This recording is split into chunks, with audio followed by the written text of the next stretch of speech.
All right, we are all mic'd up, ready to talk about thermodynamics again. This is going to be our second lecture on thermodynamics. It'll be more or less the last one that we have to deal with for the rest of the course.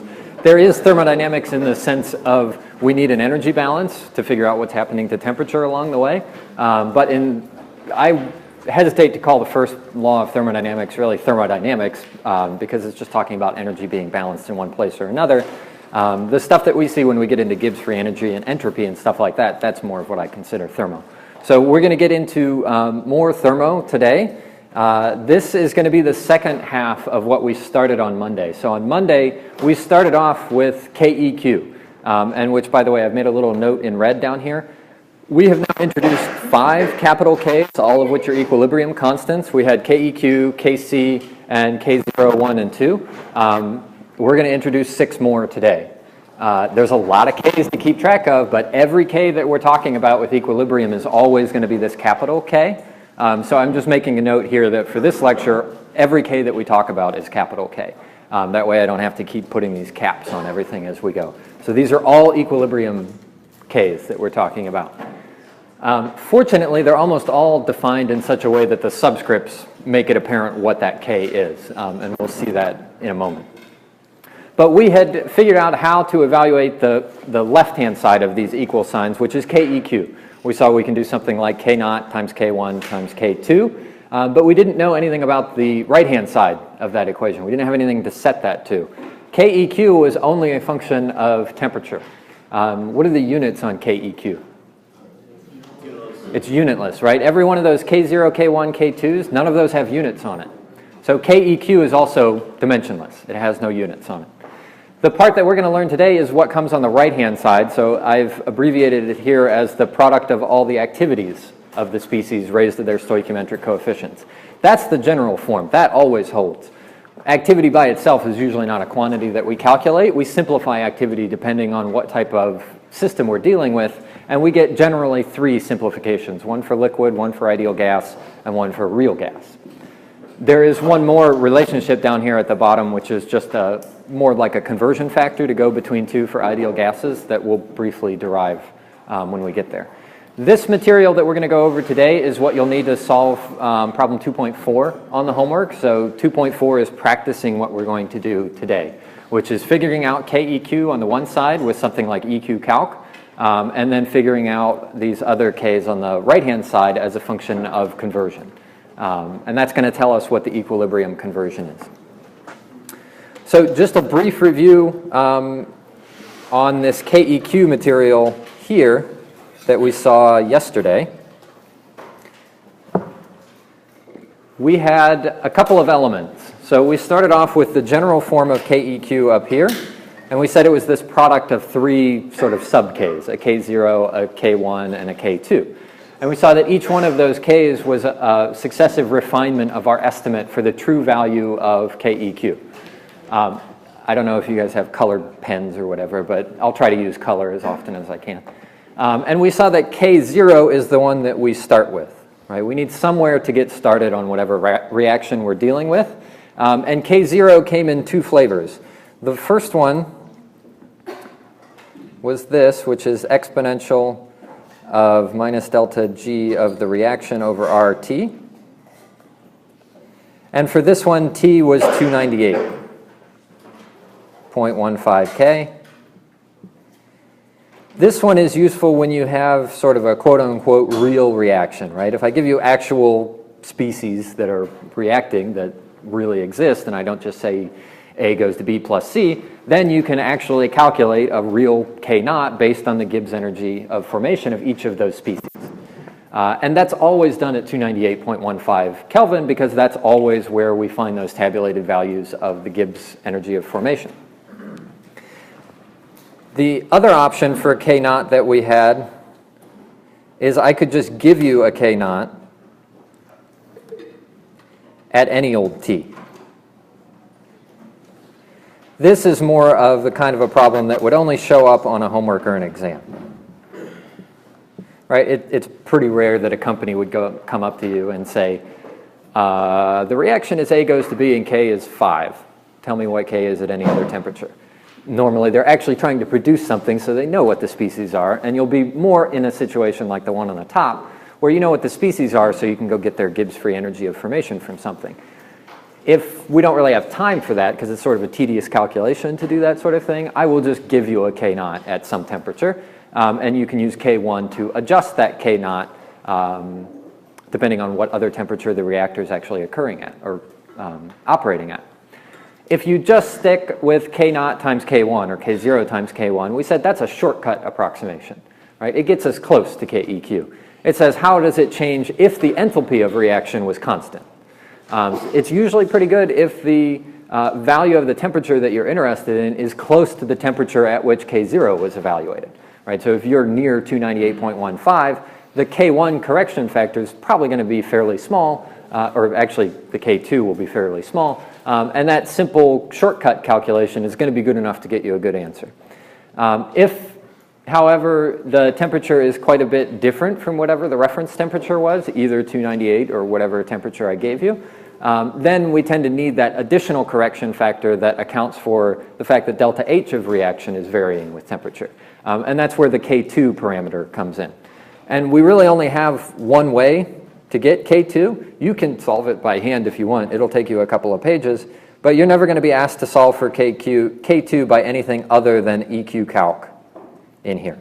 So obviously K2 is not going to come up on an exam because you don't have time to do something like EQ calc on an exam, nor do you have the ability on an exam because you're not allowed to use calculators or laptops. You can use calculators.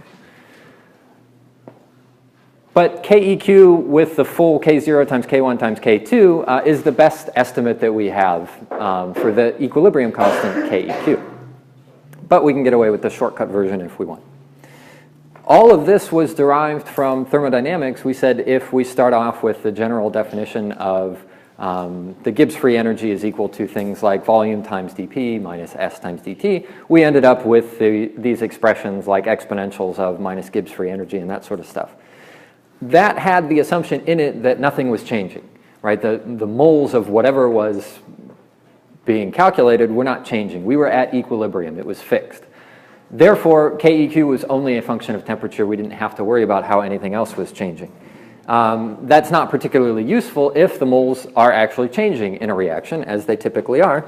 So we have to take our thermodynamics one step further for a different case of what happens if the moles are changing. So in order to do that, we start off with the same definition of Gibbs free energy as we had before. Actually, it's not the definition of Gibbs free energy. It's the fundamental relation for Gibbs free energy. We saw last class that it still looked like VdP minus SdT, which is the same as thermo, but that had the assumption in it that the moles aren't changing. If the moles are changing, there's an additional term that's on here, which is the sum of all of the chemical potentials mu, that is a mu, not a u, times however those moles of I are changing.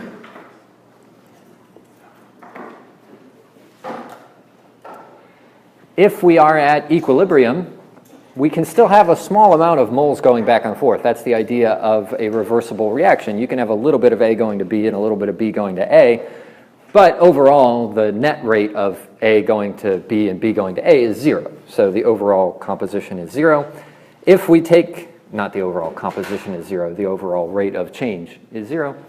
If we assume from dG that P and T are constant, but we allow the number of moles to change, right? We don't fix that at equilibrium just yet. We get another relationship, which is d sub g is equal to that same sum, mu sub I dni. And for just about 2 lines of this derivation, we're going to introduce our friend the squiggle again, because the squiggle is going to be a little bit helpful. Oh, there's no subscript on there. So we've fixed the pressure and the temperature, but we've allowed the number of moles of stuff to change. So this can be used at something other than equilibrium. In general, though, if you recall from thermodynamics, what is 102, if you are at equilibrium, then the change in Gibbs free energy must be minimized or sorry, the Gibbs free energy must be minimized, which means that its change is 0, right? The first derivative of something that's not changing anymore up at the peak or at the valley is going to be 0. So if we rearrange this, we have dg over d squiggle. This is for a single reaction, which is why there's only one squiggle. We get that the sum of mu sub I times the stoichiometric coefficient nu sub I is equal to the rate of change of g over the rate of change of squiggle. But at equilibrium, we have minimized g. The Gibbs free energy is minimized at equilibrium, which means the derivative, the first derivative of dg, is equal to 0 if you are at equilibrium. So the idea here is that we've started with a different set of assumptions. We've said, what if the number of moles is allowed to change? And then we've determined, fine, let the number of moles change. What does this new expression mean if we are also at equilibrium? And so this looks a little bit different from the one that we saw before. The one that we saw before had started out with the assumption that we were at equilibrium such that the number of moles wasn't allowed to change. You might recall that the chemical potential is not the world's most useful parameter. It's rare that we talk about chemical potentials directly. The more common version that we use is the Gibbs energy at some reference state for species I plus RT times the natural log of the activity of I.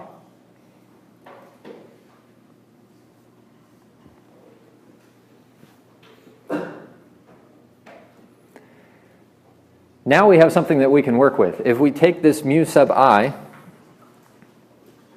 and put it in through here, you can see we start to get a couple of terms that we've seen before. So the Gibbs energy of the change in Gibbs free energy for the reaction, delta G of the reaction, looks like the Gibbs energy of each species times its stoichiometric coefficient. So if I put that mu inside this equation, you'll see that one term that you get is a G sub I times the stoichiometric coefficient, which looks like a Gibbs energy of reaction. The other one, the stoichiometric coefficient times RT ln of A, doesn't really look like anything that we've seen before. It's a new parameter that we're going to have to deal with. But we end up getting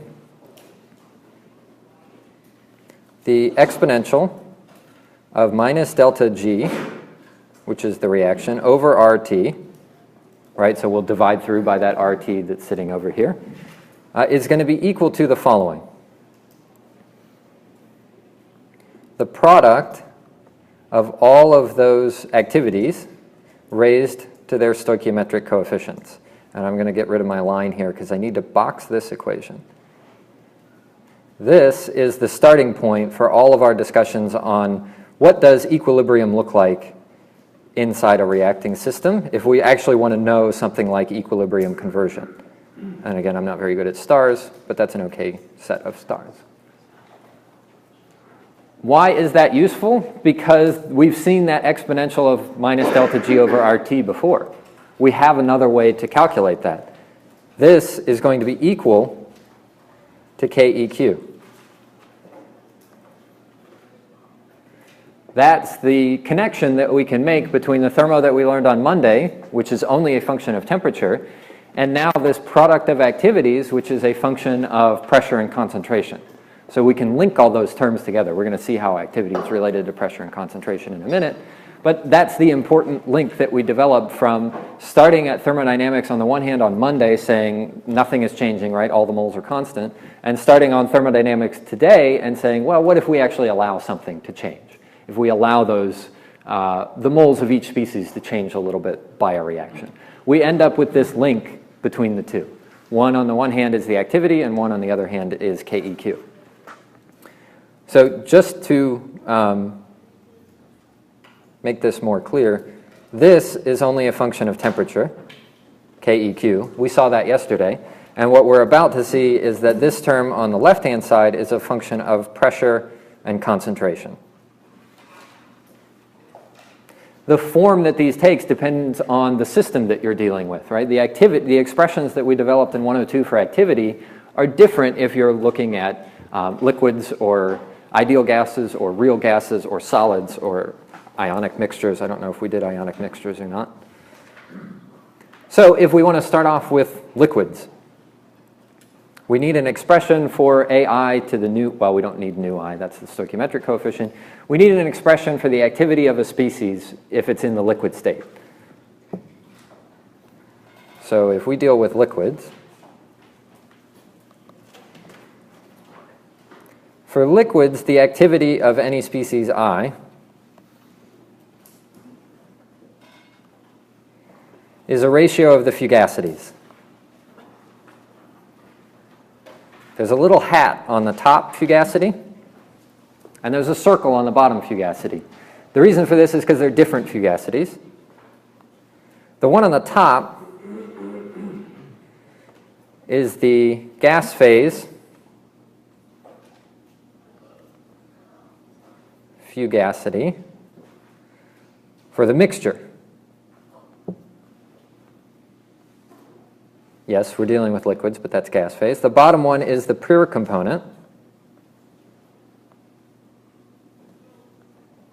fugacity, at the standard state. Right? It's the same circle that we saw before on the Gibbs energy of reaction or the enthalpy of reaction. We developed in thermo Fi hat as a particular form, which was an activity coefficient, gamma, times the liquid composition. Right? If I know what the liquid composition is, presumably I can learn something about the vapor composition, times another fugacity, F sub I, but it doesn't have a hat. Right? This F sub I is the pure component.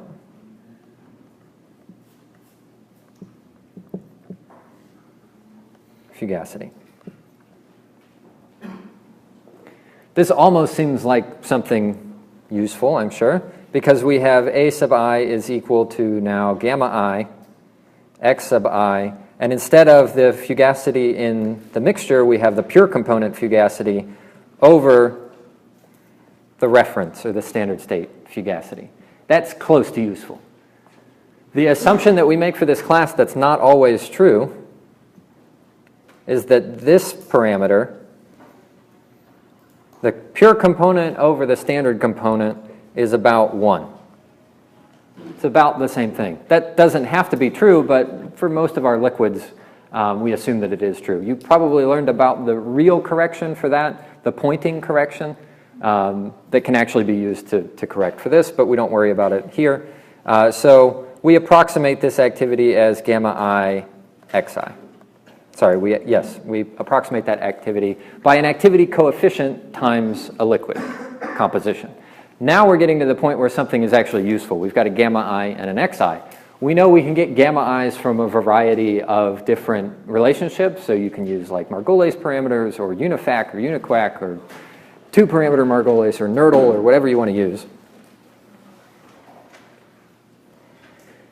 There's nothing wrong with using each one of those. The challenge is none of those expressions are particularly simple. Right? We don't have anything that we can just dump in here and get a nice sort of algebraic looking expression. We typically have to resort to putting things into a computer if we really want to deal with gamma in an accurate way. So for all of our liquids, hooray, we say this is approximately 1. Gamma is approximately 1. Which means our activity looks very, very close to just the compositions in the liquid.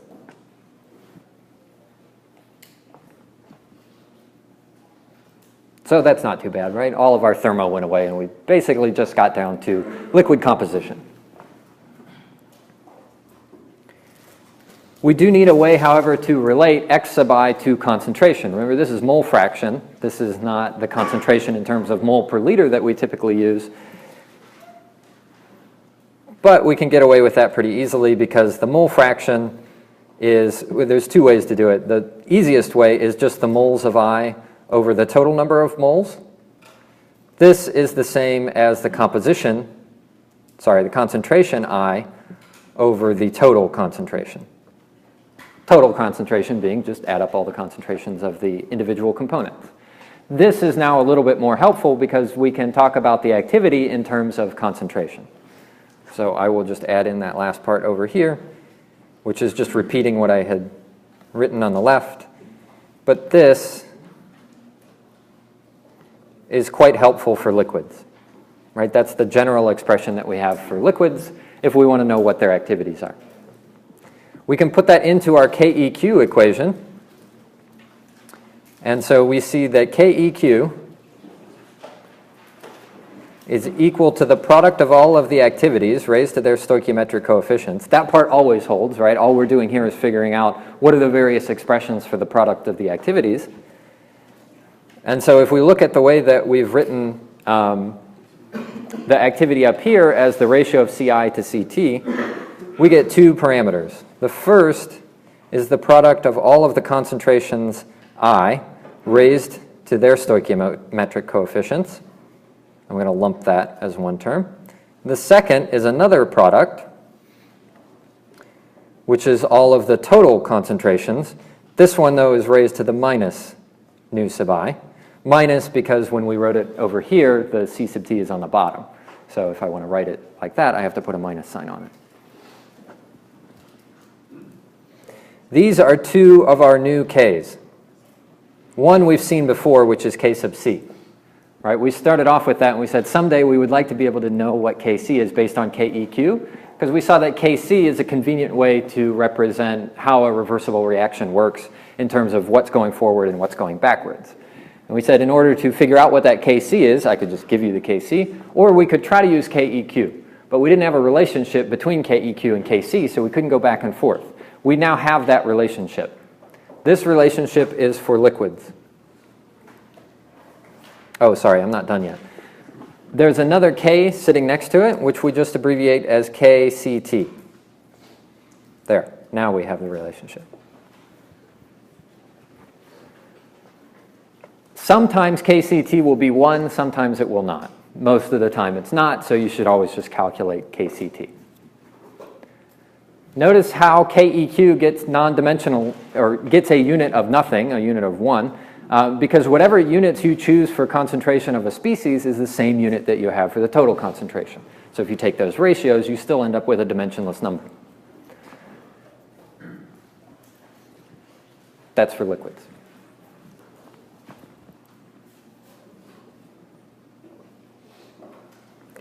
Put a little liquid over here. The process of figuring out what this looks like for other Ks is pretty much the same. We're going to start off, we're only going to do this twice, well, 2 more times. You start off with whatever your expression is for activity. Activity is the number that we're really interested in. And we make various approximations depending on what the system looks like, whether it's liquid or gas or real gas or ideal gas. Here we've done it for liquid. There is actually one K that's in here. I'm not going to bring up the last K. If you were to leave it as x sub I instead of Ci over Ct, there's another K, the third one in here, that's K sub x, which is the product of all of the x's raised to their stoichiometric coefficients. We almost never use that one because we're always interested in concentration, not mole fractions. So I only bring it up to tell you about another K that you might see someday. We're never going to use K sub x in this class. We only use this version for liquid, which is Kc times Kct. Part of why I said, we do have 11 different capital Ks to deal with, but the subscripts tell you something about what's going on. If you see a subscript C, that's the product of all of the C's raised to their stoichiometric coefficients. If you see a subscript Ct, that's the product of all of the C's, C sub t's raised to their negative stoichiometric coefficients. So there is a pattern that's going on here. Some of them, the pattern is reversed, and some of them it's normal, but it's just a pattern that you have to get used to. Or just have a nice little summary sheet somewhere when you're working on your homeworks to keep in mind what each one of these are. So let's talk gases now.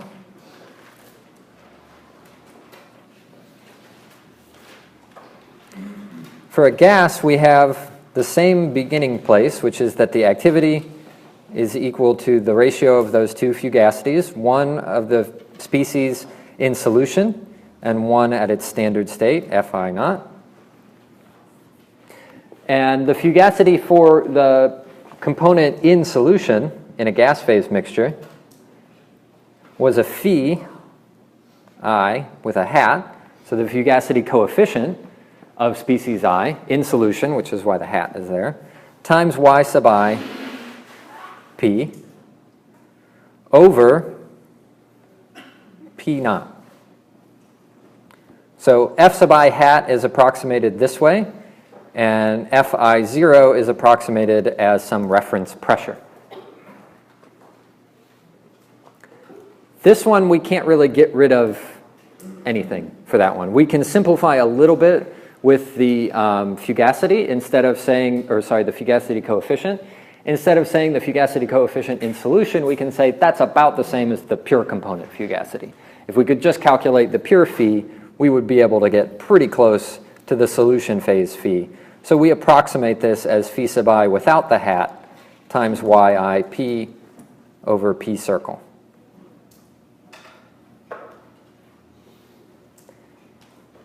P circle in this class is always 1 bar. That can change depending on what reference you're looking at. Remember I said the other day, if you look at what does the little circle mean, it usually means some particular pressure, always being 1 bar or 1 ATM. If you look at one thermo book, it might be 1 ATM. If you look at another thermo book, it might be 1 bar. If you look at a reactions book, it might be something else. For this class, because all of our data come from EQ Calc, we will always deal with P naught as 1 bar. This brings up another time where you really need to pay attention to units.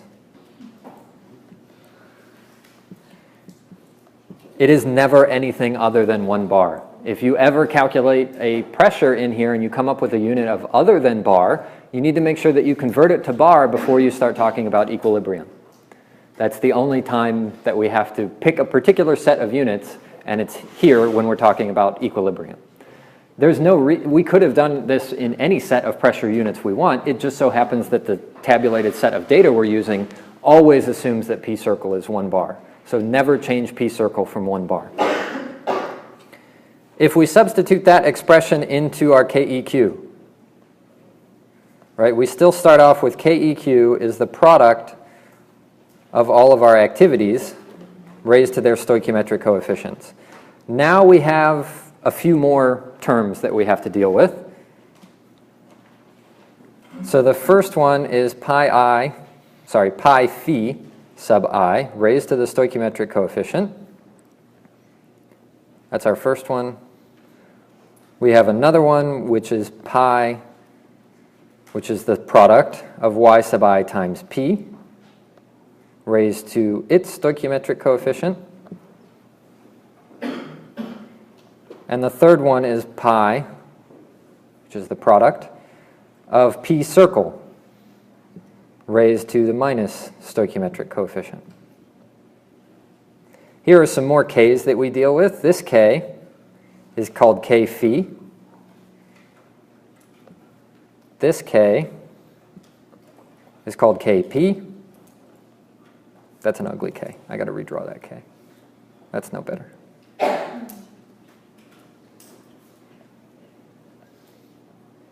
And the last one is Kp circle. What's the value of Kp circle? It's always 1. What are the units of Kp circle? Unitless or? Not unitless. Is it per bar? Something like bar. Right? We're not entirely sure what it is because we don't know what the total of the stoichiometric coefficients are. It varies with delta. Remember, delta was the sum of all the stoichiometric coefficients. If that sum is 0, if we have something like A goes to B, right, then we would have 1 minus 1, which is 0, and we would end up with a P circle over a P circle, which has no units on it, right? The units canceled out. If it's something like A goes to B plus C, now I have a P circle times a P circle over a P circle, and there's a unit of a bar on there. But the numerical value of Kp circle is always 1. So we never really write Kp circle. It's always there, but it's always 1. That's why one of the reasons why we use 1 bar as a convenient reference state or a standard state, because when you take the products of these Kp circles, the numerical value is always 1. So we don't have to worry about whether or not we calculated Kp circle correctly. It's always 1. The only thing that we have to worry about is how do we get a non-dimensional KEQ? Most of the time, the only values that we will be calculating are Kp, this one, and sometimes Kphi. Kphi is already unitless. Right? The fugacity coefficient is always dimensionless. Kp, though, will follow whatever units you have depending on the stoichiometry, the delta of each term. So you could end up with units of something like bar or inverse bar or bar squared or bar over -2. The only thing you have to keep in mind is that those units are being taken care of by this Kp circle that we've got in there. But that means if you ever want to calculate one of the pressures that's going into here, this pressure had better always have units of bar on it. If that's got anything other than bar on it, then you're not going to have a non-dimensional KEQ. And that's where most of the trickiness in this situation comes up, which is I forgot to convert units to bar. The easiest way to do that is to use the wrong R. If you use the wrong gas coefficient, you'll get units of something like kilopascals or pascals or ATM or something. So typically, whenever we're dealing with equilibrium concentrations or equilibrium conversions or equilibrium calculations, pick the R that has bar already in it. There's one value of R that comes up semi-often, but I'm sure you guys know where to go to find lots and lots of tables of R. So this is our general expression for KEQ for a gas. It's a Kphi times a Kp times a Kp0, or Kp circle. We don't have to actually calculate Kp circle. It's just there to make sure the units work out. We can simplify this a little bit, right? We have a fugacity coefficient in here, which is normally applicable to real gases. So if we have a real gas, we're going to have to stick around, keep that Kphi around. If, however, we have an ideal gas, for ideal gases, all of the fugacity coefficients are approximately 1. This is generally for either low pressure or high temperature. Right? If you lower the pressure or increase the temperature, generally the molecules don't interact as much. The assumption of an ideal gas is that molecules don't interact at all. So the closer you get to no interactions between gases, the closer you get to ideal gases. If we do something like this, we get the second equation that we see all the time that I put as one of the key points for this lecture, which is that KEQ is just equal to K sub P. This one, which I have boxed in a different color, is for ideal gases.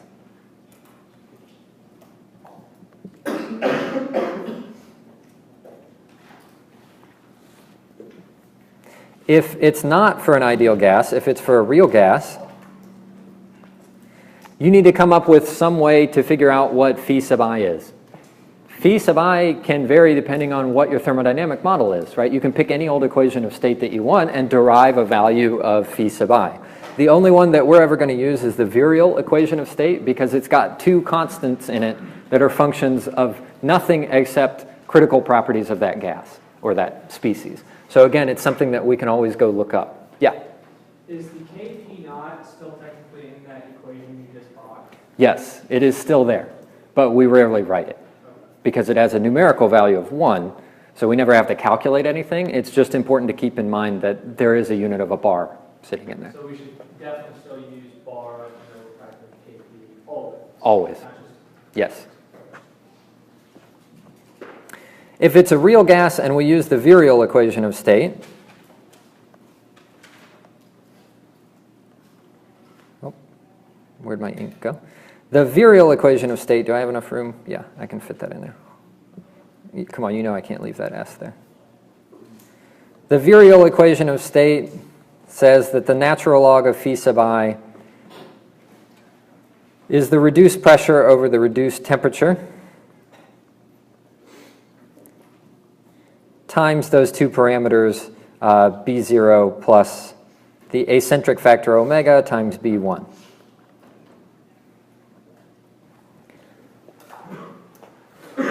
Which admittedly there's a little bit of plugging and chugging that you have to do to get each one of those, but it's not that bad, especially compared to the rest of the equations of state. This is requires an iterative solution, I think, if you wanted to use something like the van der Waals equation of state or the Peng-Robinson. Don't quote me on that. There might be a tricky way to do that without actually iterating. But this is only true for certain cases. Remember, the virial equation is an expansion of the ideal gas law for various corrections at higher and higher temperatures.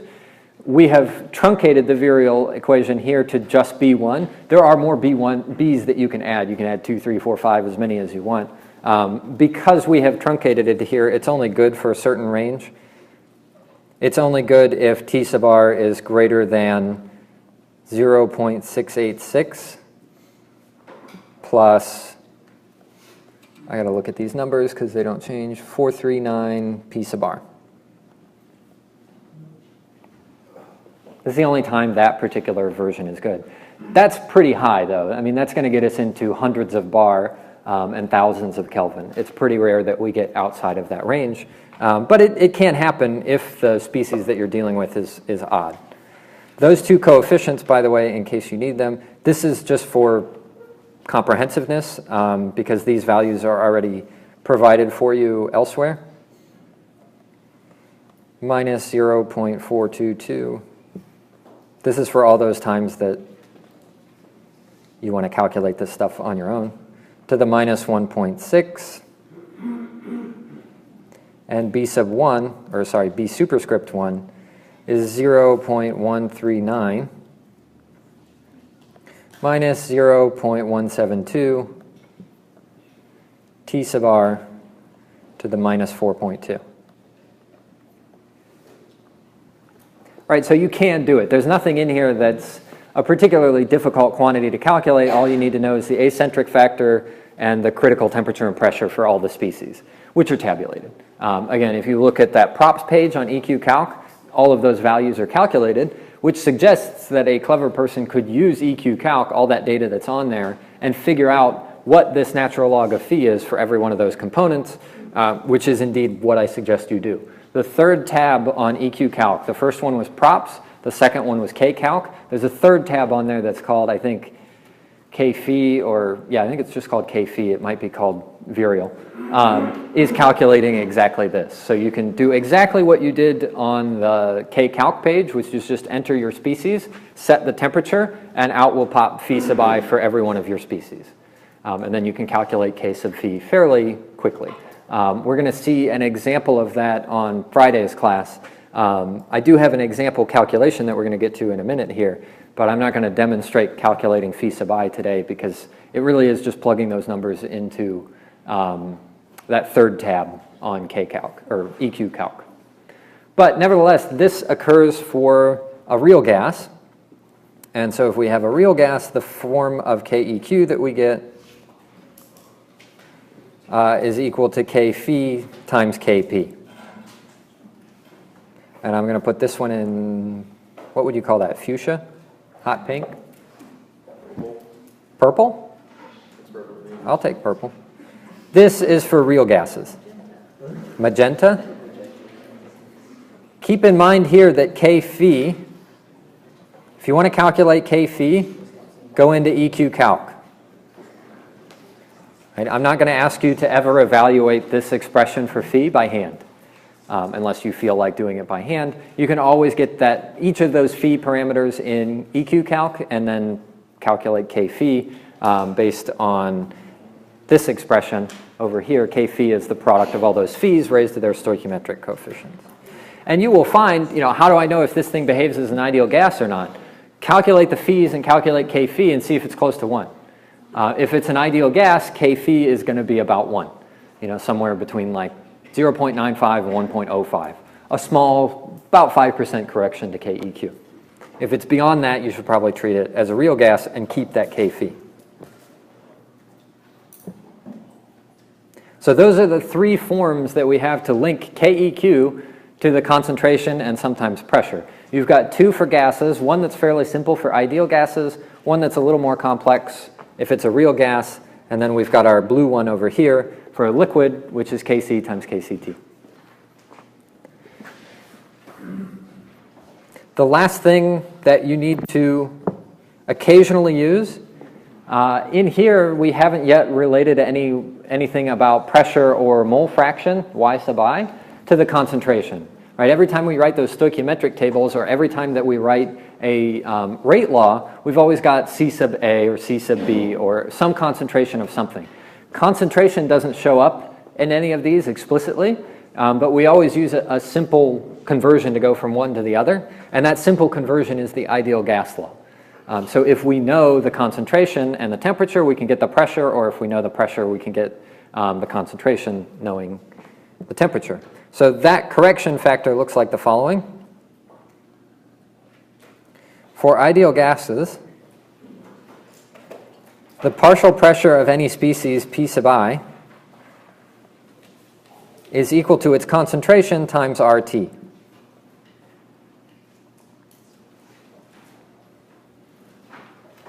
We're going to bend the rules here and say use for all gases.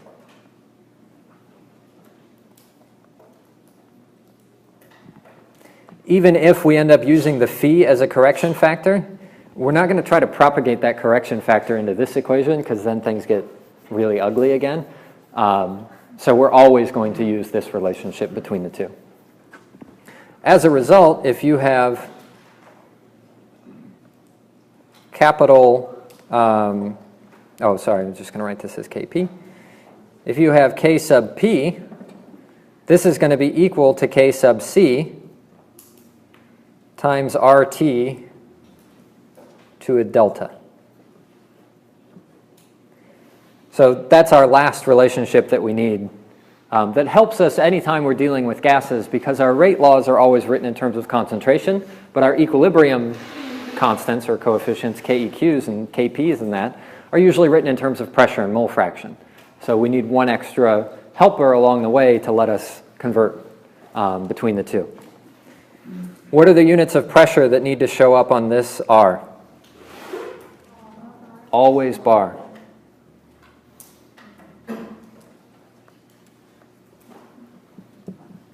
Don't forget to use bar on that. It's always bar on that R. Typically, the other units that you have are something like mole per liter on there, because that's a pretty common one, or like kilomoles per liter, kilomoles per cubic meter. But the pressure that's on there is always going to be in bar.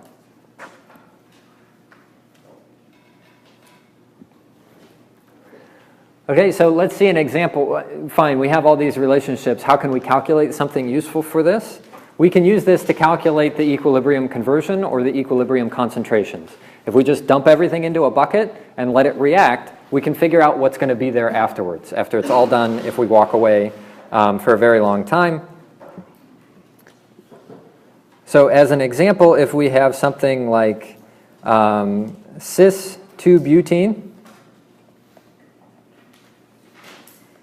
is isomerizing to form the trans isomer of 2-butene.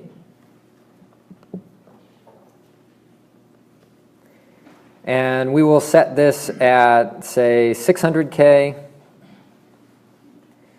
and 50 bar. The very first step in any one of these problems, so the question here is figure out what is X at equilibrium. Right? We want to know if we start off with some cis-butene and we let it sit there and isomerize to trans-2-butene, how much isomerized? What's the final concentration when we're done? So we're just going to pick an example, or not an example, a basis of C sub A is equal to 1 mole per liter.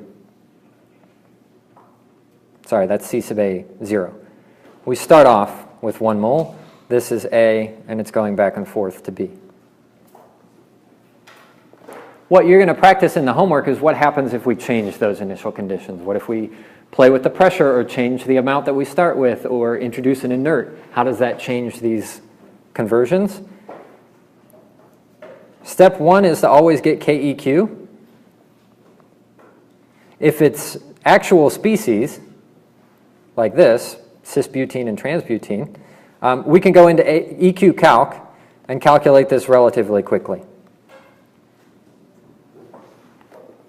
right? That's just a number that we will get out of EQ calc. It's only a function of temperature, so we don't care what that pressure happens to be. Now, in order to set that equal to something, we have to decide, what's our system look like? Well, it's a gas and it's at fairly high temperature, but it's also at fairly high pressure. So because it's very easy to calculate Kphi if you have EQ calc sitting in front of us, we're going to start off by assuming that this is a real gas. Let's see what happens if it's a real gas. This value of 1.124 is going to be equal to Kphi times Kp. Kphi is phi for species B, which is trans 2-butene, and species A, which is cis 2-butene. If you put that into EQ calc at 600 K and 500 bar, you'll just get two numbers that pop out. And the ratio of those two numbers, or actually the value of those two numbers, is 0.8802 divided by 0.8781. So on an individual basis, neither one of those really look like ideal gases, right? They're 12% away from an ideal gas. If it were an ideal gas, then the phi of these species would be 1. But as a system, they tend to behave still as an ideal gas because the ratio of these is very, very close to 1. So we could calculate, we could carry that correction factor along if we wanted to, but we are going to say, nah, it's pretty close to 1. So therefore, we get Keq is going to be approximately equal to Kp, which is equal to Kc times RT to the delta. What's delta? It's the sum of the coefficients. Which is 0. For this one, we don't have to worry about the RT. We're just going to end up getting Kc. K sub C, we know how to get K sub C, right? It's the product of the concentrations of the products on the top over the reactants on the bottom. And we have a general form for this, which was Ca0 times theta, in this case B, plus the stoichiometric coefficient on that one is 1, over the amount we started with, Ca0 times 1 minus x. Right, so now we have an equation that we can solve. We knew what theta B was. In this case, well, actually we didn't because I didn't say what it is up there. But we actually see the impact of adding a little bit of trans 2-butene or starting off with no trans 2-butene. It comes in through that theta parameter. If we assume that we didn't start off with any trans 2-butene, then these Ca naughts will cancel, and we'll be left with a fairly straightforward expression that we have to solve, which is that 1.124 is equal to x over 1 minus x. Keep in mind that that is the conversion of A, right? We always have this subscript of A. We don't often write that subscript if there's only one reaction because there's only one conversion that we have to deal with, but it's always the conversion of whatever parameter A is. Because we are setting this equal to Keq, that means we must be at equilibrium. If we are at equilibrium, sometimes you'll see that we add the letters xeq